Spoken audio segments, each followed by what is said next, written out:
si resao isahan mpianatra afanao sy atanjao ny finoana ianao. Mandroso tompoko. Ny fampianarana no aoka alefandro tompoko mandroso pastora sodra tompoko.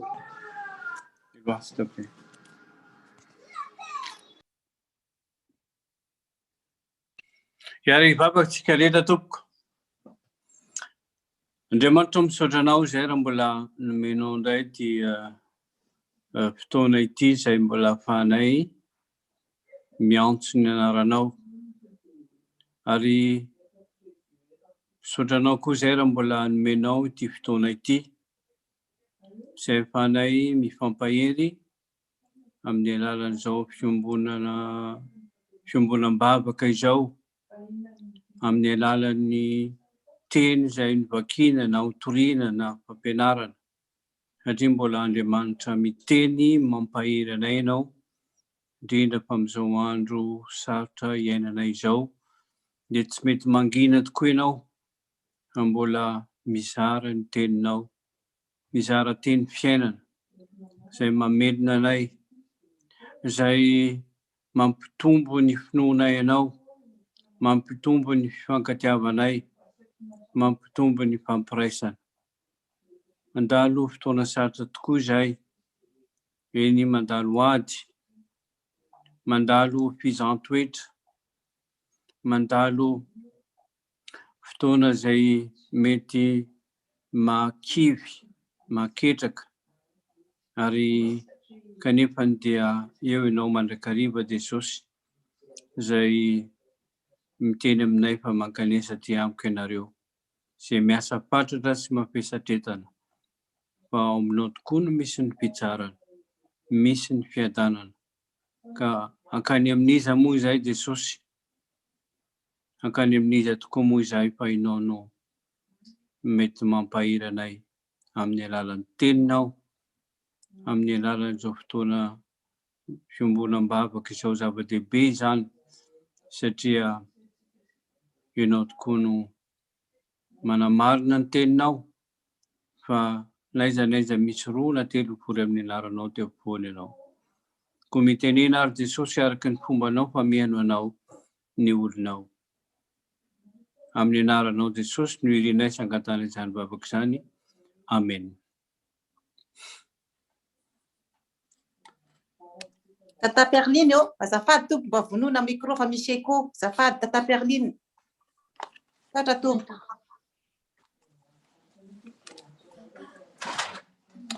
Ya, ny fampizarantsika androany dia amin'ny lohahevitra amin'ny omentsika azy dia ny hoe mazotoa amin'ny fanompoana. Mazotoa amin'ny fanompoana. Ny contexte misy atsika amin'izao fotoana izao, indrindra fa atsika dia Frantsa, dia mety ho tratra ny fahalainana, mety ho tratra ny akamoana, mety ho tratra ny fialantsiny noho ny zava-misy.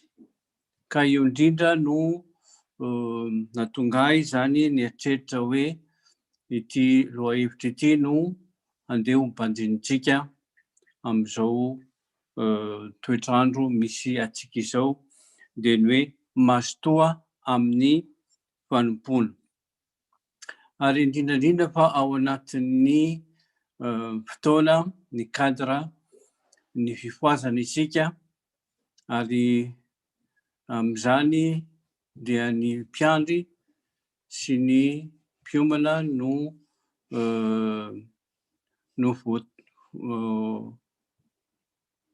no premier plan, fa tsy milaza izany manilaka ny hafa, fa manondro indrindra ny mpiomana sy ny mpiandry izany, ary koa ho antsika rehetra na tsy mpiandry aza na tsy mpiomana aza dia mety ho voakasika amin'izao eo amin'ny setra ny fanompona. Ny ataontsika hoe ny teny fototra na hoe ny verset clé izay ametrahantsika izany teny lohahevitra izany dia araky ny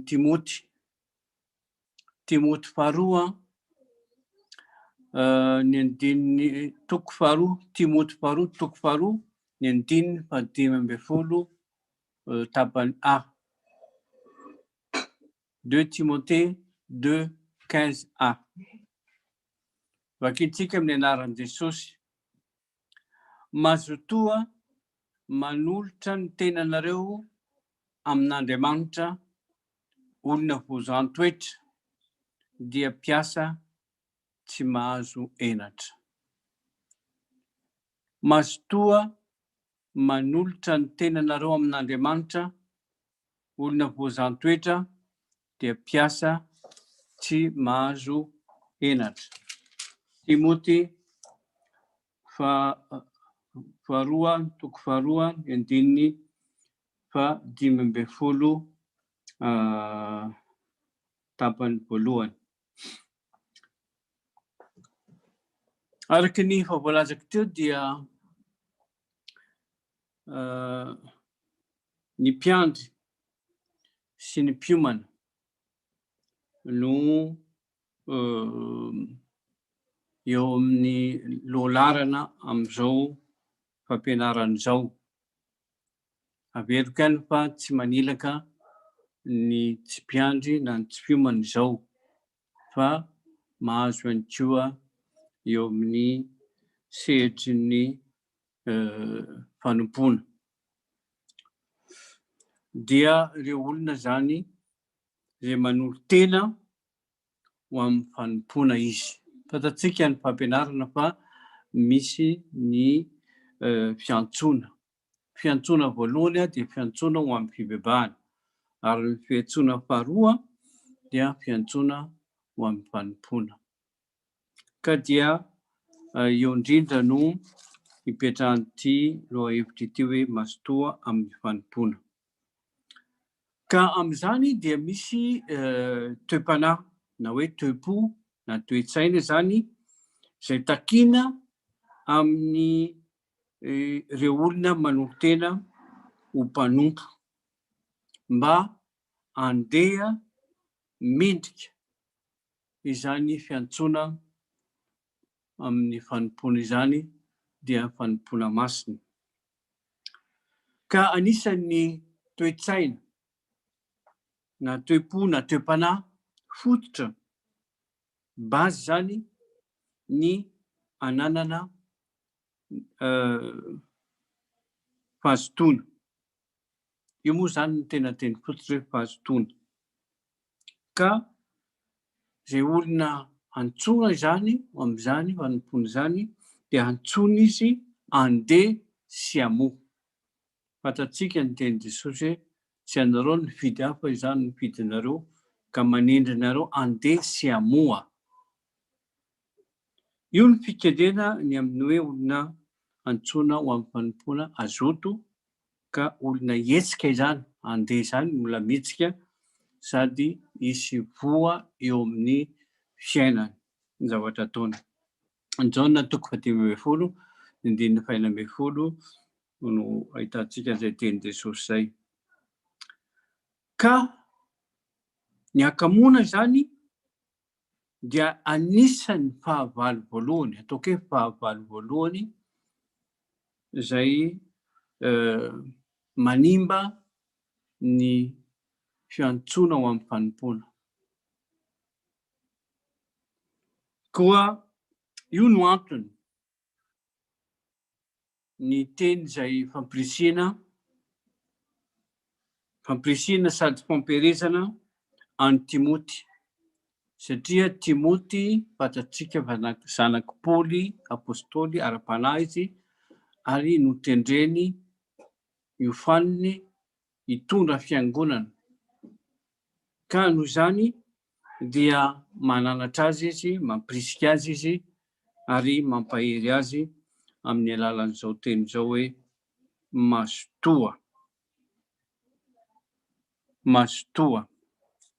Ka mampahery ny zanany Paoly apôstôly mba hiroso, androso amin'ny anjara fanompoana, ka io no raisitsika koa amin'izao andro sarotra araky ny voalazako teo izay, mba ho fampiherezana ho atsika sy hijoroantsika, ka ho tonga fianarana ho an'ny meno isika, araky ny voalazan'ny Paoly tamin'ny Timoty zanany hoe aoka tsisy olona anao tsinotsinonanao ny fahatanoranao, fa mba ho tonga fianarana ianao amin'ny fiainanao manontolo zany dia misy tanysain'ny Paoly maromaro ao. Ka io no raisitsika amin'izao, ka amin'izany sady mamonjy ny tenantsika isika no mamonjy ny hafa koa izay miaino atsika. Noho izany dia toy izao no famelabelarana arahintsika na entintsika amin'ity lohahevitra ity. Voalohany indrindra dia ny hoe mazoto, izany hoe manana fanahy mazoto. Ao anatin'ity manana fanahy mazoto ity dia jerentsika hoe mpanompo matoky. Izay ny voalohany. Ny faharoa dia ny hoe ao anatin'ilay fanahy mazoto izany ataontsika hoe grand A, dia petit 1 ny hoe mpanompo matoky, ny petit 2 dia mpanompo miasa, ny petit 3 ilazantsika azy dia nomena fanahy mahery fa tsy fanahy osa. Jerentsika tsiraray izany rehefa avy eo. Ny tapany B, ny partie B zany A zany hoe fanahy mazoto, ny B dia ny hoe mazoto tereniny fitiavan'i Kristy. Mazoto tereniny fitiavan'i Kristy. Ao anatin'io koa dia misy ataontsika hoe petit 1 dia manolotra ny ainy na manolotra ny tenany. Petit 2 dia hoe manompo fa tsy tompoina.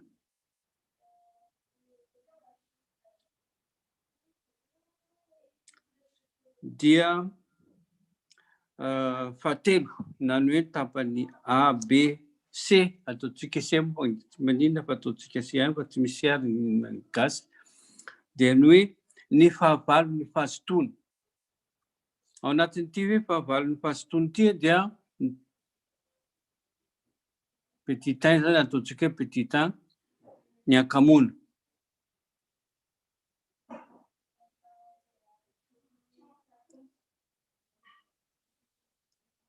Dia ny fanahy osa. Fanahy osa.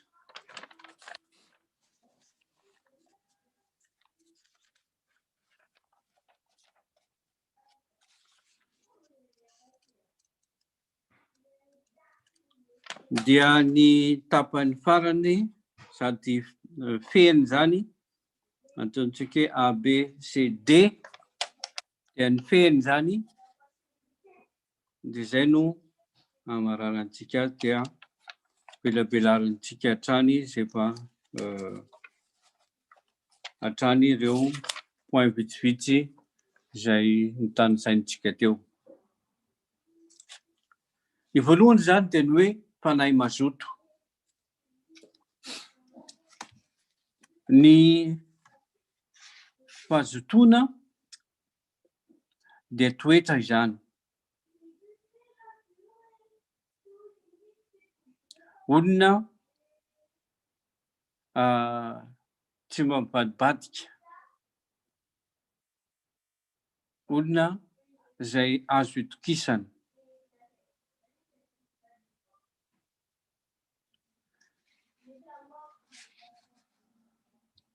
Ary ny tenin'Andriamanitra dia mame ny toetra ny amin'ny hoe fanahy mazoto dia ao anatin'izany araka ny voalazako teo hoe olona mahatoky.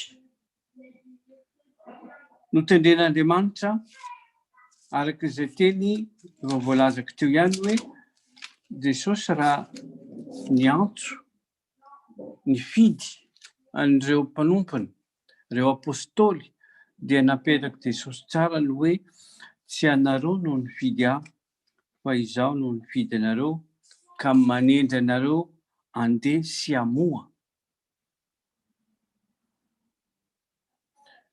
Ka araka izany Jaona 5:15 dia Andriamanitra matoky dia mametraka fitokisana amin'ny mpanompony ihany koa dia irahany andeha sy hamoa. Ary eo indrindra no mipetraka ny hoe tokony ananana fanahy mazoto satria ny olona izay tendrena, ny olona izay nantsoina dia tokony andeha izy ary amin'izany dia olona mihetsika, mitsangana, mijoro.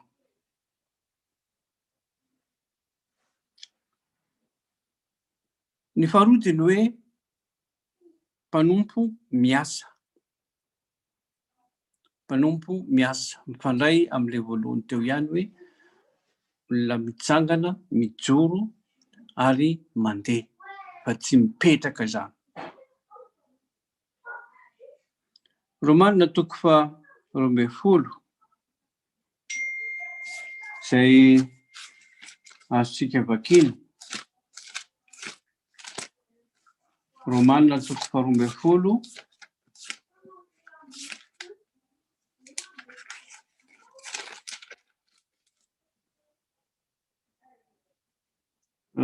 ny andininy 1:20 dia manazava tsara araka ny teny izay hitantsika eo hoe mazotoa ka aza maraina ary ao ka afanafoa amin'ny fanompoana ny tompo.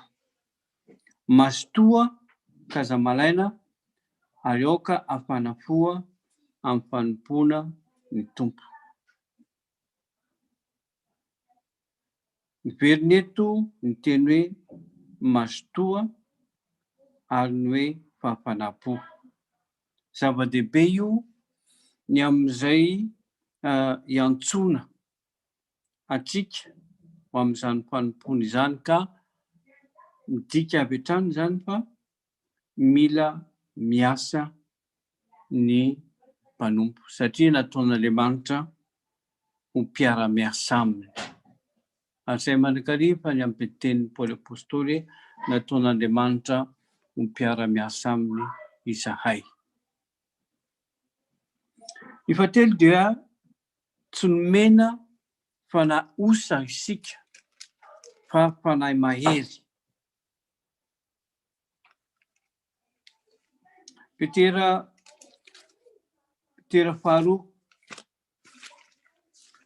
faharoa afaka mijery tsika. Petera faharoa ny andininy toko voalohany ny andiny fahavalo. Petera faharoa toko voalohany ny andininy fahavalo. Raha misy mamaky anankiray azafady.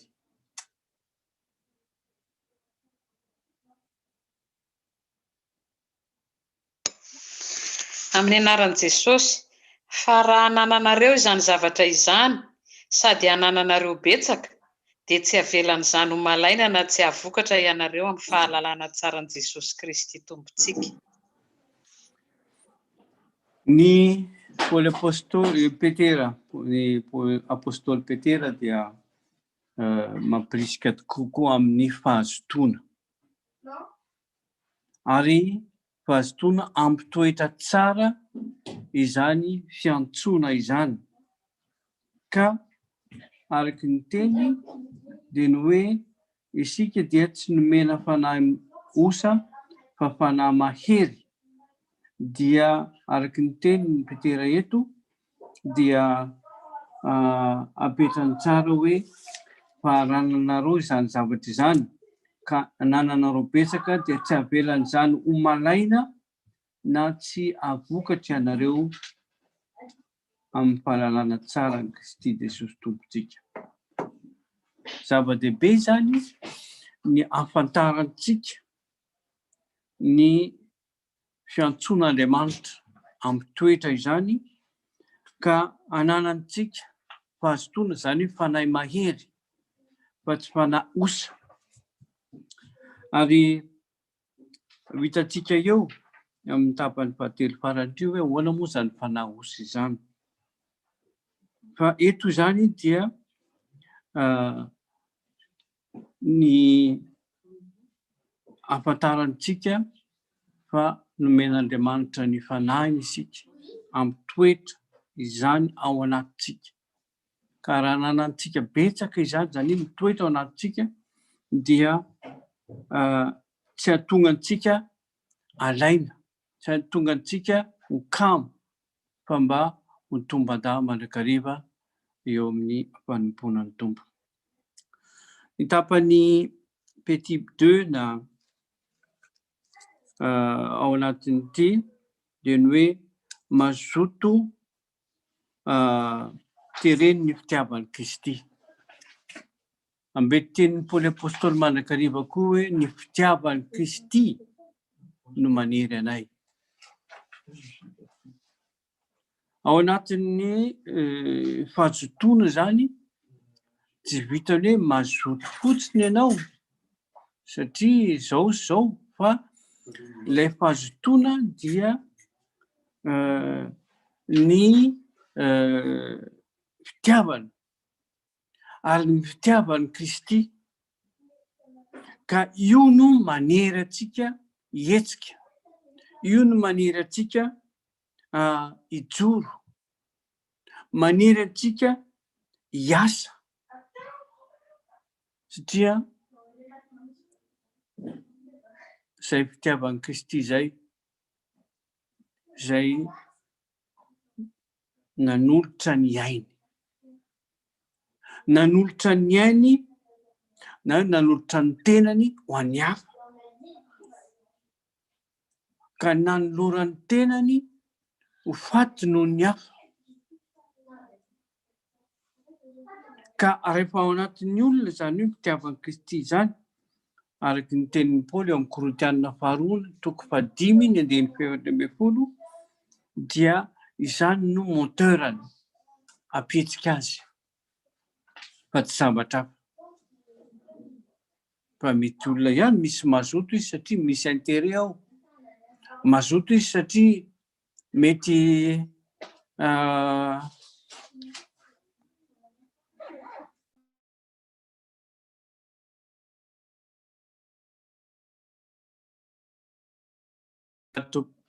fa amin'izay araky ny voalazako teo, io no moteur, fa tsy zavatra hafa na intérêt, na araky ny teny Jesosy hoe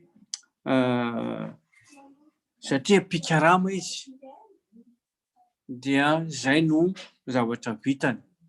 Rehefa mafy ny ady dia mitsoka izy, araky ny teny Jesosy hoe zaho no mpiara-tsara ka manolotra ny aiko hamonjy ny sakaizako, hamonjy ny ondry.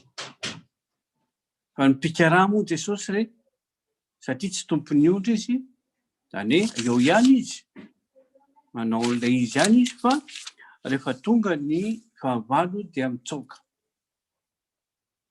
Ka tsy ao anatiny zany ilay fitiavan'ny Kristy izay manolotra ny tenany hamonjy ny hafa.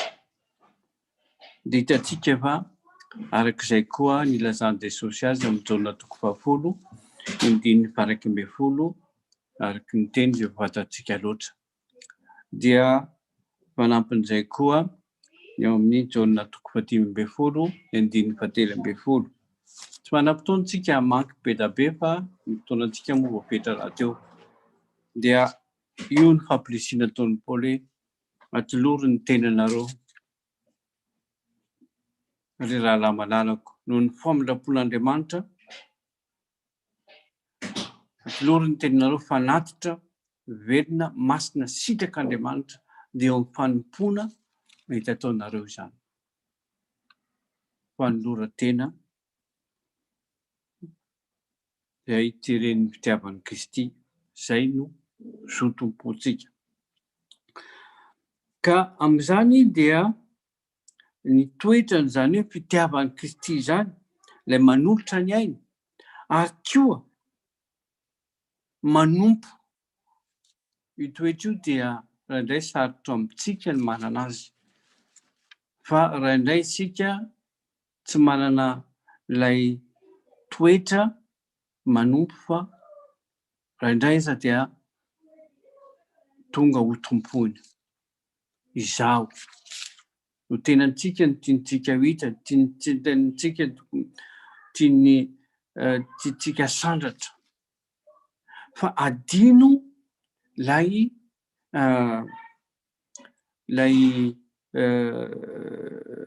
fanoloran-tena ho anompo an'Andriamanitra. Ka ilazan'i Jesosy mandrakariva ao amin'ny fampianarana entin' Jesosy dia amin'izay hoe manaraka azy, za te hanaraka anao Jesosy. Dia ampahafantarin'i Jesosy hoe ny zanak'olona dia tsy manana an'izay hipetrahany lohany akory. Ny amboholo manana zizitreny lohany sy ny sisa, fa ny zanak'olona tsy manana izay hametrahany lohany akory. Izany hoe misy elan ao, misy fahazotoana ao amin'izany fanompoana izany. Ary io ny zotom-po io dia tao amin'i Jesosy. Ary fantatsika fa nandritry ny 3 taona izay niasan'i Jesosy dia tsy nanam-pijanonana mihitsy izy, fa nandeha miasa amin'ny teny sy ny asa. Izay le hery tao amin'i Jesosy. Ka io zany dia ampirisihana amin'ny Paoly apôstôly hoe aoka tolotra reo ny tena amin'ny fanompoana mpanahy mety ataonareo izany. Dia tonga hoy Jesosy hoe tsy tonga ho tompoina fa tonga hanompo. Lioka 7:7-10 sy ny 8:10. Tsy tonga ho tompoina fa tonga hanompo ary hanolotra ny ainy hamonjy ny zakaizany. Jaona 2:12. Ny natelo dia ny hoe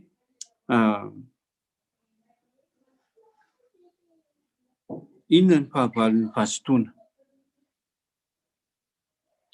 Dia fantatsika rehetra fa ny fahavalon'ny vazotoana dia ny akamoana izany.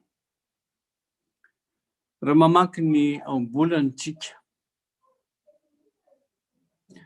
9, mamaky ny aombolana 9:20 dia mahita fa misy fananarana ao ny amin'ny hoe inona no fahavalo ny akamoana.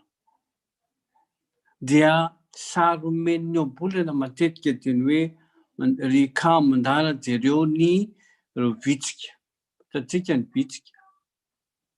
Fa bezy foana izy tsy mitsahatra mihitsy mitady sakafo na manao zavatra, manao ny tranony, manao ny mampirina ny any anatin'ny tranony any, mitony mijery sakafo, tsy misisa. Dia io no saro entin'ny aombolana hoe jereo ry kamo. Izany miasa zany. Ary hitatsika fa sary anankiray entin'Andriamanitra ampieritreritra izany. Ka aombolana 9:10 sy ny 10 Reo ihany ny azontsika be ny teny azontsika jerenao dia ao anatin'izany akamony zany ny fangatanandro okaloha atoritory kely aho zay moa voalaza ny ambolana ao. Ary io no fahavalontsika. Indrindra moa fa amin'izao hoe confinement zao dia mipetraka ao an-trano ao dia lasa miteraka an'izany izy io nefa rano. Ary matahotra izany. Ny fahavalon'ny fahazotoana dia araka ny voalazantsika tety aloha hoe tsy nomena fanahy osa tsika fa fanahy mahery.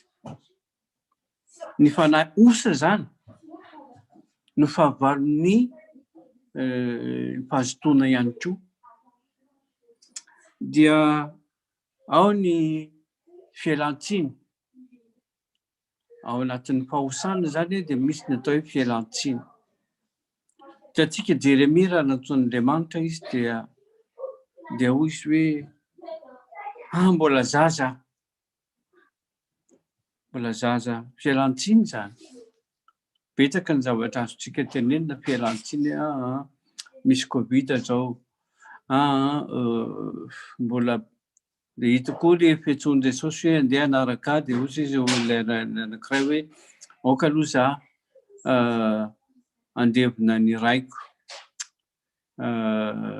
Sisa dia teny Jesosy hoe velao ny maty andevina ny maty ao aminy. Ny sasany aoka aloha fa mbola andeha mivarotra andeha hijery omby fa misy aperana taona. Ao anatin'izany zany dia ilazany Jesosy fa tsy mety ny merikerika.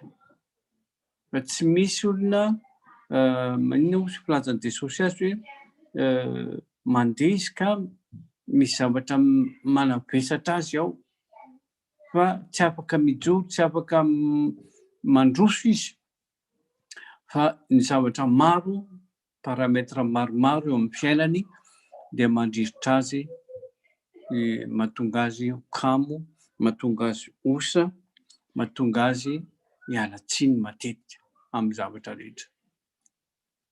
Dia hita toetra io indraindray eto amintsika amin'ny fiantsoan'Andriamanitra, amin'ny asa fanompoana. Dia misy aoka aloha fa zao, aoka aloha fa izao, zay moa fitenintsika azy.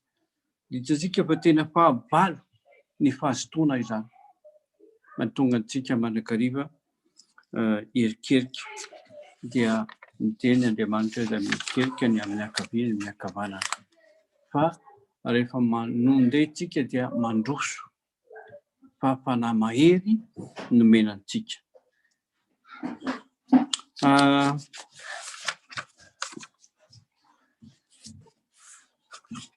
Hitantsika zany fa tena zava-dehibe tokoa ny amin'ny hoe ahafantarantsika izay efa nitony Jesosy atsika. Ao anatin'izany rehetra izany dia ao anatin'ity teny fototra nomenantsika ity, Timoty faharoa, toko faharoa ny 5:10 ity teny hoe mazotoa manolotra ny tenanao amin'Andriamanitra olona voazan-toetra. Olona voazan-toetra. Ny hoe voazan-toetra dia araka izay efa voalazantsika rehetra teo izay, ao anatin'ny fahafanampo, ao anatin'ny fanompoana, dia misy izany ny fizahant-toetra ao anatin'izany rehetra izany. Ka amin'izany dia tokony hijoro isika, izany hoe tsy olona tsy manatahotra. Tsy manatahotra. Efa voalazako tetsy aloha ihany ny toetran'i Jesosy hoe izaho no mpiandry tsara. Manolotra ny aiko hamonjy ny zakaizako, hamonjy ny ondry, mitady ny very. Eo anoloan'ny fahavalo dia raha ny sary omeny Jesosy dia ny ondry dia manana fahavalo izy, ary ny mpiandry ondry koa dia manana fahavalo satria misy biby masika izay tady izay harapany, ka tsy mitsoaka an'izany izy, tsy manatahotra izy, fa izy no miady, izy no miady amin'ny fahavalo. Ary io no mahatonga ny Davida izay milaza hoe Jehovah no mpiandry ahy. Fantatsika fa Davida na mbola tao amin'ny fahatandroany aza dia manoloana ny fahavalo. Ny fahavalo izay niady tamin'ny Davida dia Goliata. Manoloana an'izany lehilahy mahery sy matanjaka izany. Na dia teo aza ny mbola makely azy, tanora azy, dia tsy nitsoaka izy, tsy nandositra izy fa ny affronteny izany. Ary io no fizan-toetra hoe manoloana ny fahavalo ve mitsoaka ve isika, mandositra ve isika. Dia izay no sary omeny Jesosy aminay mampiary tsara, tsy miala izy na dia misy fahavalo aza. Ny fizan-toetra dia ao anatin'izany hoe fahazotoana izany dia tsy hoe mazoto fotsiny amin'ny fotoana anankiray, fa mazoto mitana izany hatramin'ny farany, izany hoe matoky hatramin'ny farany. Raha Timoty na Paoly apôstôly dia miteny izy hoe nitendren'Andriamanitra ho mpanompo matoky aho, ary mitana izany izy, mitana izany hatramin'ny farany. Timoty voalohany ny andininy toko voalohany, Timoty voalohany toko voalohany andininy 12, atsika vakiny izany no teo tsara. Apokalipsy toko 2 ny andininy 10 dia hoe aoka matoky hatramin'ny fahafatesana ianao dia omenanao ny satroboninahitra fiainana. Izay ilay hoe fizan-toetra, matoky hatramin'ny farany, tsy miovaova izany, fa miazona ny fiantsoana ary mandeha amin'ny fiantsoana. I Paoly raha manambara izany koa no hoe ao anatin'ny fizan-toetra dia milaza izy fa tsy misy asaraka amin'ny fitiavan'i Kristy. Araka ny efa voalazantsika tetsaloha dia hoe ny fitiavan'i Kristy no manery, ary tsy misy asaraka antsika amin'io. Ary Paoly milaza azy hoe na fahafatesana, na fiainana, na inona amin'izao fiainana izao, na fanenjena, na mosary sy ny sisa. Romanina toko 9 no ahitantsika an'izany. Tsy misy mahasaraka amin'ny fitiavan'i Kristy. Ary io no araka ny voalazako teto io no moteur. Fantatsika fa Paoly apôstôly dia maty martyra izy. Raza matetika moa no hoe ny ireo apôstôly ireo dia maty martyra daholo, afa-tsy apôstôly Jaona ihany fa dia Paoly Jaona aza nisendra zavatra mafy mihitsy fa tsy maty fotsiny izy. Dikan'izay dia ny hoe ao anatin'ny izany rehetra izany dia misy ny hoe araka ny teny hoe olona voaza-toetra.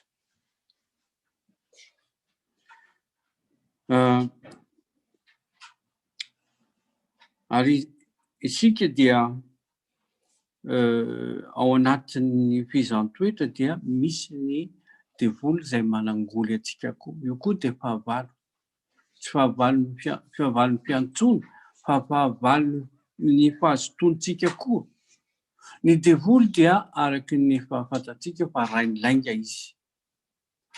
Mandainga hatramin'ny voalohany ary mamitaka.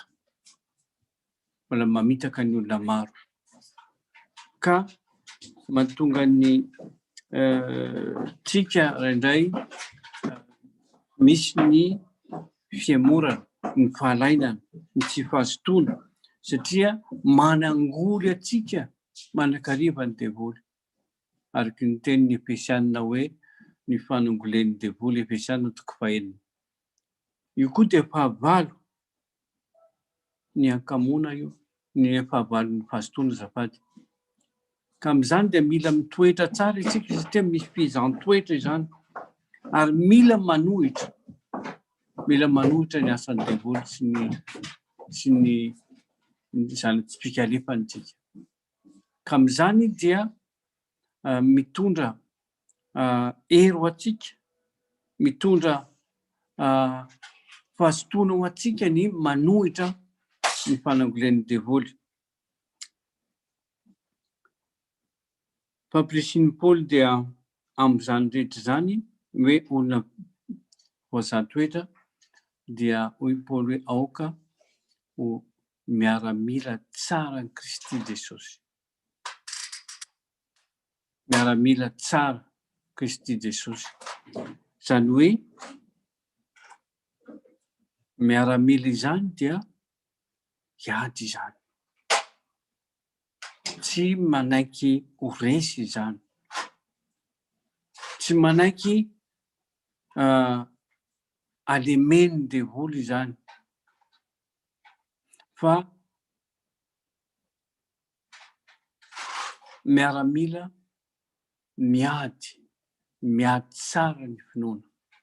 Efa nisy toriteny mikasika an'izay hoe mijery an'i Jesosy Tompo ary ho miaramila tsara ny Kristy Jesosy, mitana mafy izay efa nomena antsika, mba tsisy hanosongozona izany. Izay ny hoe olona voazahatoetra.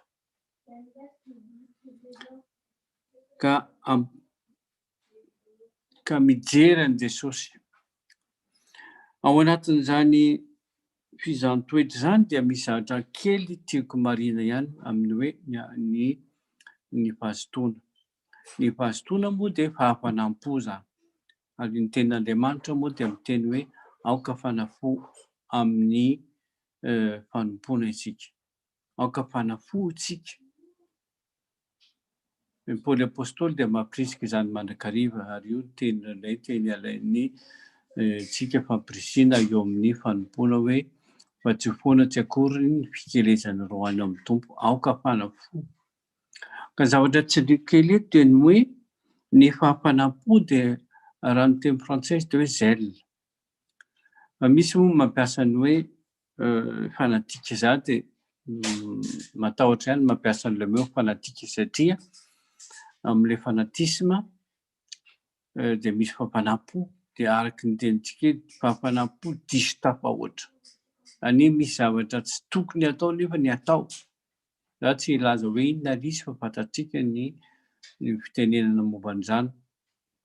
Fa tsy ao anatin'izany tsika fa ny tsika kosa dia ny amin'ilay hoe fahafanam-po zèle zany, izay tereny ny fitiavan'i Kristy, azahoantsika mijoro, azahoantsika mazoto manompo, mazoto mba hanao ny asan'Andriamanitra. Ka azo lazaina hoe nafinaritra ny teny mivavaka nataony aoka mba tsy olona toritory isika. Io ilay atoritory io mantsy dia olona matory ao anatin'ny torimaso. Fa mba hifoha tsara, tenin'Andriamanitra daholo izany, hifoha tsara. Mba olona ho tomban-dahy, ho miaramila. Fa tsy atoritory lava, izay no zavatra mampatahotra hoy aho tamin'ny voalohany hoe mampatahotra amin'izao androntsika izao ilay confiné dia ao atoritory ao. Dia lasa alemeny devoly ao tsika. Fa tsy maintsy miteraka aim-bavao atsika izany entintsika hanompo an'i Jesosy amin'izao andro izao, fa tsy teraka fahalemena. Raha tsy milaza hoe dia andalina dia mandala dia mandeha daholo tsika, na andeha dia andao hivoaka daholo, tsy izay. Fa azahoantsika hery vaovao mandrakariva. Izay ny mahafinaritra ny hoe miaino ny tenin'Andriamanitra isika rehefa an-trano mivavaka tsika, azoantsika hery zany, entsika manofo hery, entsika mandeha, azahoantsika aim-baovao indray eo amin'ny fanompoanan'i Jesosy, azahoantsika fahafanam-po eo amin'ny fanompoanan'i Jesosy. Ka ilazany Paoly hoe mifoazy ianao izay matory mitsangana amin'ny maty fampazavanao Kristy. Bofeny zany rehetra zany dia enoy zany ny afatry ny tompo antsika amin'izao andro iainantsika izao, amin'izao andro sarotra andalovantsika izao, dia tonga antsika ny izao teny izao, satria andro sarotra izao ary lazaiko amintsika fa maro ny olona mihemotra. Betsaka ny fanangolen'ny devoly hoe aizako izay Andriamanitrareo, inona aiza kory izy zao fa maninona izao misy maninona tsino nitsanga. Betsaka ny olona mihemotra amin'ny finoana ka eo indrindra no atongavany ity teny ity hoe ho atsika fifoazana mba azoto manolotra ny tena ho amin'Andriamanitra. Mazoto manolotra tena amin'Andriamanitra, olona voazantoetra dia piasa tsy mahazo henatra zany. Ka tsy homenatra itsika fa hijoro ary anana izay hafanam-po izay, manana fahazotona mandrakariva ao amin'ny tompo. Ka hiteny amiko sy hiteny aminao Jesosy amin'izao no hoe ry mpanompo, mahatoky sy marina. Tsara izany, ry mpanompo tsara sy mahatoky. Mahatoky amin'ny kely ianao dia ho tondreko ho mpanapaka ny be. Midira amin'ny fifalian'ny tomponao. Izay teny famaranana izay no entiko ampahery antsika koa amin'izao lohahevitra izay nozaraina tamintsika izao no hoe mazoto amin'ny fanompoana. Ny voninahitrany ho an'Andriamanitra Ray sy Zanaka ary Fanahy Masina. Amen. Indrindra Ray aman-dreny mitaotra amin'ny fampianarana dia mitaona ny atsika hazoto amin'ny fampianarana indrindra amin'ny fanoloran-tena atsika izay efa nifaneketsika tamin'ny tompo. Misaotra indrindra Ray aman-dreny dia fiadanan'ny tompo aminao sy ny mponanao. Hosetriny izany alohan'ny handraisantsika ny toriteny izay ho torian'ny mpanompony dia ataontsika ny hira fahatelo ambin'ny folo sy roanjato ny andininy voalohany ihany.